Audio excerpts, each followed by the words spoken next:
पिता की स्मृति में अग्रोहा में बनेगी यूनिवर्सिटी। डॉक्टर सुभाष चंद्र का बड़ा ऐलान। अग्रोहा में 100 करोड़ की लागत से होगा यूनिवर्सिटी का निर्माण।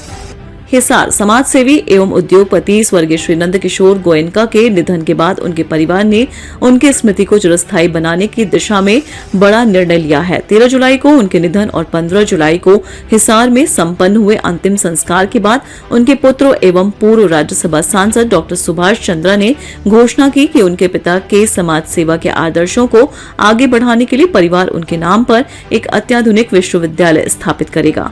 डॉक्टर सुभाष चंद्र ने कहा कि उनके पिता का संपूर्ण जीवन शिक्षा, सेवा और समाज हित के कार्यों को समर्पित रहा। इसी प्रेरणा को आगे बढ़ाते हुए चारों भाइयों ने सर्वसम्मति से निर्णय लिया है कि उनके नाम पर एक ऐसी यूनिवर्सिटी बनाई जाएगी जहां युवाओं को गुणवत्तापूर्ण शिक्षा के साथ साथ रोजगारोन्मुखी प्रशिक्षण भी उपलब्ध कराया जाएगा।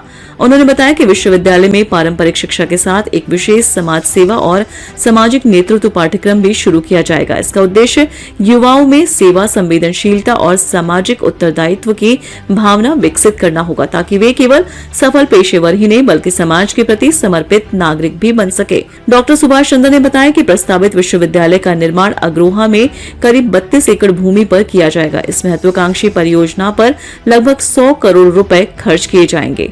आधुनिक सुविधाओं से युक्त यह संस्थान क्षेत्र के विद्यार्थियों के लिए उच्च शिक्षा, कौशल विकास और रोजगार के नए अवसर उपलब्ध कराने की दिशा में महत्वपूर्ण कदम साबित होगा। इस दौरान केंद्रीय मंत्री व पूर्व मुख्यमंत्री मनोहर लाल खट्टर ने कहा कि यह विश्वविद्यालय केवल एक शिक्षण संस्थान नहीं होगा बल्कि स्वर्गीय नंद किशोर गोयनका की सेवा, शिक्षा और सामाजिक उत्थान के मूल्यों को आगे बढ़ाने वाला एक जीवंत केंद्र बनेगा। परिवार का प्रयास रहेगा कि आने वाली पीढ़ियां भी उनके आदर्शों से प्रेरणा लेकर राष्ट्र और समाज के विकास में अपनी सक्रिय भूमिका निभाएं। मैं कहूँगा ये विशेष दिन, अब ये ठीक है कि गोयनका जी हमारे बीच में शरीर से नहीं रहे, लेकिन उनके जो विचार और जिस विचारों के वो धनी थे और जितना बड़ा उन्होंने साम्राज्य अपना परिवार के नाते, अपने बाकी सब चीज़ों के नाते, खास करके अग्रोहा धाम के नाते जो खड़ा किया है, ये विचार हमेशा हमेशा स्मरण रहेगा। स्मरणीय इन विचारों के धनी गोयनका जी आज हमारे बीच में शरीर से नहीं हैं, विचारों से हैं। तो भी जैसे अपने परंपरा है, मैं इस अवसर पर अपनी ओर से, भारतीय जनता पार्टी की ओर से, भारत सरकार की ओर से उनके चरणों में श्रद्धांजलि अर्पित करता हूँ और परिवार के सब लोगों को निवेदन करता हूँ, ये शोक का समय नहीं है, ये प्रेरणा का समय है। क्योंकि 96 साल की आयु में जो व्यक्ति हमारे बीच से शरीर के नाते से गए हैं, 100 से कम नहीं है, 100 से कम नहीं है। और आज दुख का विषय नहीं, आज प्रेरणा लेने का विषय है।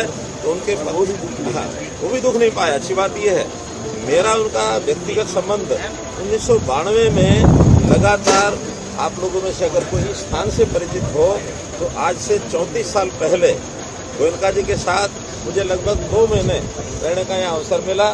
राष्ट्रीय स्वयंसेवक संघ का मैं हिसार विभाग का विभाग प्रचारक था, यहाँ हमारा एक कैंप लगा था और ये स्थान उस समय इतना ज़्यादा आमद रफत का भी नहीं था, निर्माणाधीन था, पानी की भी कमी थी, बहुत सी कठिनाइयाँ भी थी। ये मैदान सामने में जो था कि बिल्कुल भाखड़ी, छोटी मोटी भाखड़ी होती थी, कदम चल नहीं सकता था आदमी। उस मैदान को ठीक किया, लगातार उन्होंने भी सारा सहयोग प्रदान किया। 2 महीने का अवसर, दिन रात जो हमने मिल करके काम किया, मुझे आज भी वो प्रेरणा याद रहेगी।